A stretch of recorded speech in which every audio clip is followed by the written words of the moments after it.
Bonjour à tous et bienvenue dans les Pions sur la table. Aujourd'hui, et comme annoncé dans la précédente vidéo sur le Seigneur des Anneaux, nous allons parler du Hobbit. Je remets le lien vers la vidéo sur le Seigneur des Anneaux au cas où vous ne l'auriez pas vue, elle n'est pas essentielle pour comprendre cette vidéo sur le Hobbit que vous venez de lancer, mais je me dis que si vous regardez cette vidéo, c'est que vous aimez bien l'univers de Tolkien, donc si vous l'avez pas vu, allez faire un petit tour. D'autant plus que j'y donne un petit peu plus de détails sur le duo auteur-illustrateur qui est également à l'origine du Hobbit. Le Hobbit est donc, comme le Seigneur des Anneaux, un jeu de Reynard Knizia avec des illustrations de John Howe, mais il est cependant assez différent du premier titre de cette belle équipe sur l'univers de Tolkien, puisque le Seigneur des Anneaux était un jeu coopératif, alors que là, Bilbo le Hobbit, c'est un jeu semi-coopératif. En gros, on va faire équipe, mais il y en a qu'un qui gagnera à la fin. Et ça me plaît beaucoup, parce que on y reviendra plus tard, mais ça colle parfaitement au thème du Hobbit. Alors, j'ai pour habitude de vous dire ce que je pense du matériau d'origine dont est issue l'adaptation ludique, mais là, je vais pas tellement m'attarder, parce que c'est tellement sujet à polémique, en fait. Si je prends ne serait-ce que les films de Peter Jackson, il y en a qui vont trouver qu'ils sont trop colorés par rapport au Seigneur des Anneaux, qui est beaucoup plus profond, beaucoup plus sombre. Il y en a qui vont trouver qu'il y a beaucoup trop d'action, beaucoup trop de remplissage, que le triangle amoureux n'apporte rien. Il y en a d'autres qui vont dire qu'il y a trop de chansons. Alors vite fait, je trouve les films corrects, il est vrai qu'il y a un problème de ton entre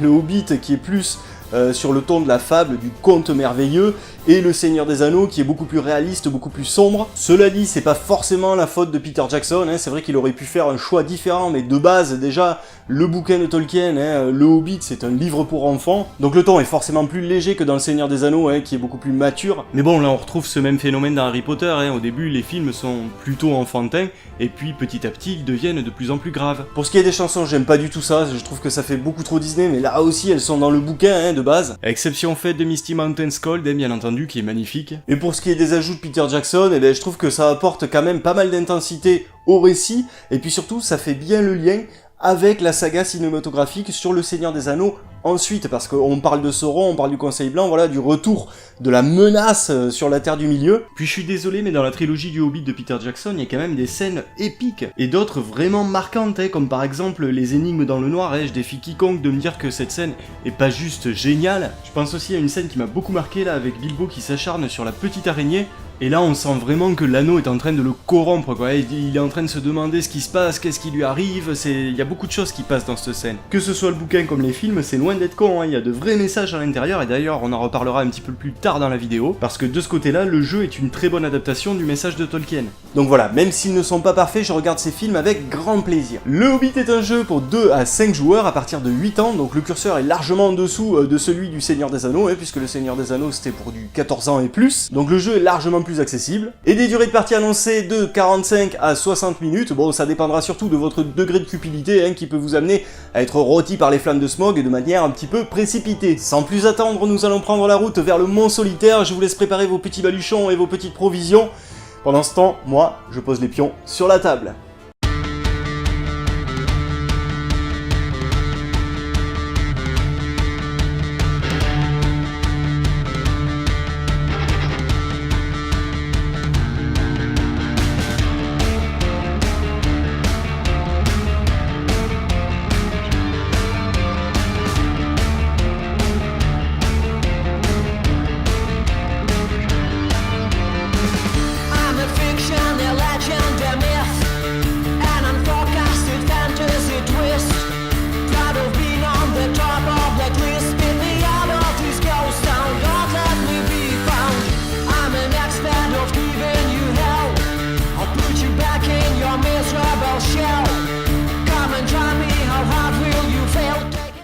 Voilà, le jeu est installé, et donc au niveau matos, on s'aperçoit qu'on retrouve un plateau en longueur, là, un petit peu comme dans le Seigneur des Anneaux. Alors vite fait comme ça, on pourrait penser que c'est à peu près le même système de jeu, mais pas du tout. Même si dans le principe général, ça va être un jeu de déplacement, c'est-à-dire que là, on a une figurine Bilbo, voilà, qui va avancer tout au long du jeu, et qui représente la compagnie de Tauren, donc tous les joueurs autour de la table. Donc cette figurine, on l'avancera chacun à son tour de rôle, on verra comment ça marche un petit peu plus tard. On retrouve aussi la figurine de Smog, qui représente la menace principale de ce jeu, et je trouve qu'elle est plutôt sympa, voilà, elle est plutôt bien finie, assez détaillée, c'est pas dégueulasse. Les illustrations du plateau, ce sont celles de John Howe, comme dans le Seigneur des Anneaux, donc évidemment c'est de très très bonne facture. On va retrouver aussi le travail de cet artiste sur les différentes cartes qui illustrent les nains.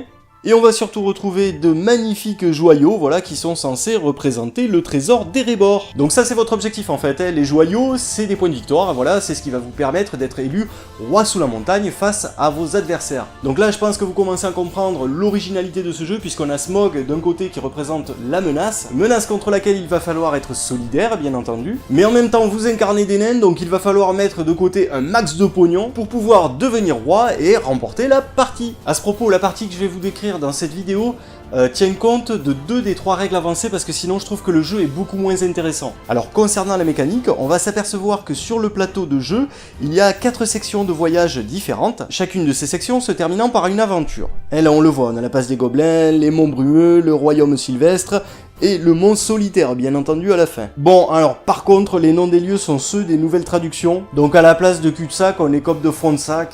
Vous allez me dire que c'est anecdotique, hein, mais j'ai vraiment du mal avec ces noms. Donc tant qu'on n'a pas rejoint une aventure, en fait, ça va se passer comme je vais vous le décrire là. C'est-à-dire que pour la première section de voyage, je vais prendre le tas de cartes là, avec le numéro 1, et je vais retourner les unes après les autres les cartes qui composent ce tas. Donc là, en fait, pour jouer, on va se contenter de lire ce qu'il y a écrit sur les cartes et de suivre les instructions. Par exemple, là, lors d'une partie de 2 à 5 joueurs, eh bien, la compagnie se déplace. On notera au passage que pour favoriser l'immersion dans l'univers de Tolkien, eh bien, il y a des extraits du Hobbit, là, sur les cartes, par exemple, il pataugea derrière les autres compagnons dans un chemin boueux. Mais bon, voilà, le plus important, c'est que cette carte nous demande de nous déplacer. Pour ce faire, chaque joueur va choisir l'une des cartes en sa possession dans sa main, et tous les joueurs autour de la table vont devoir poser face cachée la carte de leur choix, on va tous la dévoiler en même temps, et tout simplement le joueur ayant joué la plus faible valeur va pouvoir avancer le pion Bilbo en premier. Donc il va avancer le pion sur la première case, et sur cette case on voit que sont représentées 2 icônes Lembas, ce qui signifie que ce premier joueur va pouvoir récolter 2 jetons provision. On verra à quoi ça sert tout à l'heure. On va désigner un second joueur toujours par ordre croissant de valeur de carte nain jouée. Ce deuxième joueur va avancer sur la deuxième case, et là c'est un petit peu différent puisque ces 2 icônes points lui indiquent simplement qu'il peut gravir 2 échelons au niveau de sa compétence force. Alors oui, parce que dans ce jeu, chaque joueur autour de la table aura des compétences à gérer. On le voit là, sur la tuile personnage de chaque joueur, il y a 3 échelles. La première représente la compétence initiative, la deuxième avec le petit renard là représente la perspicacité, et la troisième représente la force. Donc on a des petits curseurs là voilà sur ces différentes échelles qu'on va pouvoir monter ou descendre au fil de la partie en fonction des actions et des aventures qui vont nous arriver. Donc là en l'occurrence je vais monter ma force de 2 points. Alors progresser sur ces échelles, évidemment ça va nous faciliter la partie, on verra tout à l'heure comment ça fonctionne. Le troisième joueur, lui, il pourra progresser sur l'échelle de perspicacité, le quatrième joueur sur l'échelle d'initiative, et le cinquième joueur dans l'ordre du tour pourra progresser d'un seul point, lui, sur l'échelle de perspicacité. Et là vous commencez à comprendre l'intérêt des cartes nains, puisqu'en fonction de ce qu'on a envie de privilégier, d'obtenir, eh bien on va jouer une carte de valeur plus ou moins forte. Et ça va même plus loin que ça, parce qu'on va le voir un peu plus loin sur le parcours, eh bien il y a des cases négatives. Comme là par exemple cette petite croix blanche sur la feuille, ça signifie que l'on perd un rang en compétence initiative. Donc ça c'est une case qu'on va vouloir à tout prix éviter. Et là-dessus je vous vois venir, vous m'attendez au tournant. Ben ouais, parce qu'en son temps j'avais critiqué la mécanique de Croc, et là quand même ça y ressemble trait pour trait. C'est vrai qu'on joue ces cartes un petit peu au petit bonheur la chance. Après je vous rassure, le Hobbit ne se résume pas à ça. Donc là on a fait un petit déplacement, on va tirer une deuxième carte derrière pour voir ce qu'elle nous raconte. Donc on voit ici qu'en fonction du nombre de joueurs, on n'aura pas forcément la même action à jouer. Là en l'occurrence, dans notre configuration, lors d'une partie à 4 ou 5 joueurs, chaque joueur avance son marqueur d'une case, donc il s'agit du marqueur force. Donc là, à nouveau, on va gagner en compétences. Toujours le petit texte là en bas, hein, ils franchirent des vallées inattendues et étroites avec des pentes abruptes qui s'ouvraient soudainement sous leurs pieds. C'est ça qui leur fait gagner en force en fait. Donc là c'était bien, c'était cadeau, on a tous gagné en compétences, on va tirer une troisième carte. Bonjour, Gandalf vous propose une aventure. Le joueur ayant posé la carte nain de plus faible valeur gagne cette carte. Donc là ça va se jouer comme le déplacement, il va falloir jouer des cartes nains pour gagner cette carte. Carte qui nous permettra de doubler les résultats d'un bouclier lors d'un jet de dés. Voilà, ce sont des cartes qu'il va falloir acquérir comme ça aux enchères parce que elles sont puissantes tout simplement. Et après on pourra les jouer comme on veut au fil de la partie. Allez, pour vous donner un exemple supplémentaire, je vais tirer ici une quatrième carte, par exemple le trésor des 3 trolls. chaque joueur peut choisir de dépenser 2 provisions pour avancer son marqueur de 1 case sur la ligne de perspicacité. Donc là, ça reste à la libre appréciation de chacun, hein. On doit faire des choix dans ce jeu un petit peu sur le modèle du Seigneur des Anneaux finalement. Est-ce que je sacrifie des provisions pour monter en compétence ou est-ce que je reste comme ça avec mon sac à dos plein? Et donc, au bout d'un moment, à force de tirer des cartes, Bilbo il aura fini par se déplacer jusqu'à la première aventure, la passe des gobelins. Et donc là, on va continuer à piocher des cartes, mais ce ne seront pas les mêmes. Tout à l'heure, on piochait des cartes événements, là ce sont des cartes aventure. Et chacune de ces cartes aventure va nous proposer une mission. Par exemple, ici, se cacher des géants de pierre. Cette première aventure va d'abord être proposée au premier joueur. Alors cette fois-ci, on ne va pas vous demander de jouer des cartes nains pour vous départager par la valeur la plus faible, mais on va vérifier simplement qui a le plus haut degré d'initiative. Donc là, vous commencez à comprendre à quoi servent les compétences, hein. Celui qui sera le plus haut là sur l'échelle avec le cube vert aura le choix d'accepter la première mission ou pas. Alors la première condition pour pouvoir tenter une mission déjà c'est de posséder au moins 2 provisions. Si on n'a pas les 2 provisions, eh bien la mission est proposée au deuxième joueur, etc. etc. Donc là sur cette carte on va voir la condition de réussite de cette aventure ainsi que la récompense en cas de réussite. S'il l'accepte, eh bien il va lancer 5 dés et il va falloir que parmi ces 5 dés il obtienne au moins un bouclier vert, ici on le voit. Alors, s'il ne parvient pas à obtenir un bouclier vert, alors déjà, en lançant 5 dés, il est super malchanceux le mec, mais surtout, là aussi, il pourra faire appel à ses compétences. Par exemple, on le voit là sur la première échelle, hein, celle de l'initiative, si on est suffisamment haut, eh bien ça va nous rapporter des boucliers supplémentaires à chaque lancer de dés. Sur la deuxième ligne de compétences, hein, celle de la perspicacité, on nous offre carrément la possibilité de relancer un ou plusieurs dés. Là, si j'avais été là, par exemple, j'aurais pu relancer jusqu'à 2 dés. Donc ça peut aller super loin, hein, si je parviens tout en haut, voilà, je pourrais carrément relancer les 5 dés. Sur l'échelle de force, là, on obtient des symboles H, arme de prédilection des nains, hein, comme chacun sait, qui est un autre type de symbole que le bouclier qu'on peut nous demander, voilà, pour réussir une mission. Mais il y a aussi les cartes telles qu'on les a vues tout à l'heure, hein, qui nous permettent de modifier un petit peu les lancers de dés ou d'améliorer un petit peu notre jeu. Alors, si le joueur réussit la mission, eh bien là, il gagnera un joyau. Donc en gros, un point de victoire. C'est beau, il pleut les joyaux. Si malheureusement pour lui il avait échoué, eh bien il aurait dû piocher une tuile sanction ici. On voit par exemple que celle-là le fait baisser d'un cran sur l'échelle de perspicacité et lui supprime une provision. Mais il y a d'autres sanctions possibles, hein. Celui-ci par exemple supprime 2 provisions Lembas et en plus fait avancer Smog sur le plateau de jeu. Et ouais, parce que vous l'avez peut-être oublié, mais il y a Smog sur le plateau de jeu. Et Smog, à chaque fois qu'une tuile sanction va le représenter, en fait il va avancer ici sur le plateau, et lorsque ce dernier arrivera au niveau de Lac-Ville, eh bien tous les joueurs auront perdu la partie. Et c'est là que le thème de Tolkien est super bien porté, parce que évidemment on est incité à tenter des missions, puisque ça rapporte des points de victoire, et ça va vous arriver de prendre des risques inconsidérés pour récupérer des joyaux, tout en sachant que ça peut mettre en péril l'ensemble du jeu, et finalement faire perdre tout le monde. Donc c'est comme dans l'œuvre de Tolkien, et ça a été très bien dépeint par Peter Jackson, où Thorin devient complètement fou à cause de sa soif de l'or, et embarque tout le monde avec lui sur le chemin de la déchéance. Qu'il ait réussi ou qu'il ait échoué, le premier joueur passe ensuite la main au second joueur. Donc là, le second joueur va se voir proposer une mission, se protéger d'un terrible orage qui lui demande de se défausser de 3 provisions. Donc là, il aura même pas besoin de jeter le dé, mais bon,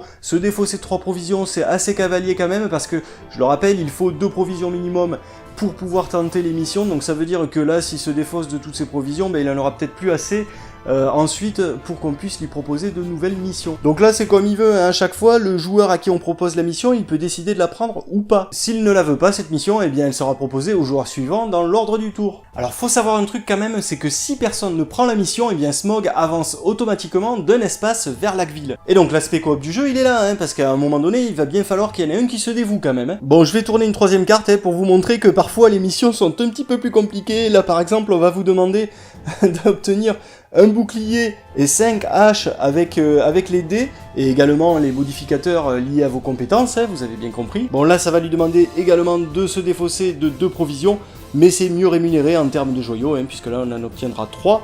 La pas du gain, la pas du gain. Voilà, donc on va continuer comme ça à tirer des cartes aventure en fait jusqu'à ce que le tas soit fini. Donc quand on aura fini la première aventure, eh bien on va partir sur une nouvelle section de voyage jusqu'à une nouvelle aventure. Alors plus on va avancer et plus il y aura de cases négatives sur les sections de voyage pour nous faire perdre des compétences. Et puis on va aussi tomber sur des cases qui vont nous permettre de récupérer l'anneau unique. Anneau unique qui est ultra puissant puisqu'il nous permet de choisir le résultat d'un dé lors d'un lancer de dés. Alors il y a plusieurs cases anneaux uniques sur les sections de voyage, ce qui permet de piquer l'anneau au précédent adversaire qu'il avait en sa possession. Et ça constitue des séquences certes parfois un peu douloureuses pour celui qui se fait piquer l'anneau, mais tout de même assez fun. Le jeu s'arrêtera soit lorsque Bilbo aura rejoint le Mont Solitaire, et que toutes les aventures de ce lieu auront été vécues. Une fois que ça se sera fait, on comptera les joyaux en possession de chacun, et on octroiera une récompense supplémentaire qui sera fonction de la compétence la moins avancée de chaque joueur. Par exemple ici, c'est ma compétence force, et je récupérerai 5 joyaux supplémentaires. Donc il apparaît important d'être assez équilibré sur les compétences, de manière à ce qu'il n'y en ait pas une qui soit totalement à la ramasse et qui nous plombe le bonus de score. Sinon, comme je l'ai dit, le jeu pourra également s'arrêter lorsque Smaug aura rejoint Laqueville et l'aura brûlé. Du coup, dans ce jeu, on retrouve le sentiment de progression dramatique qu'on avait dans le Seigneur des Anneaux,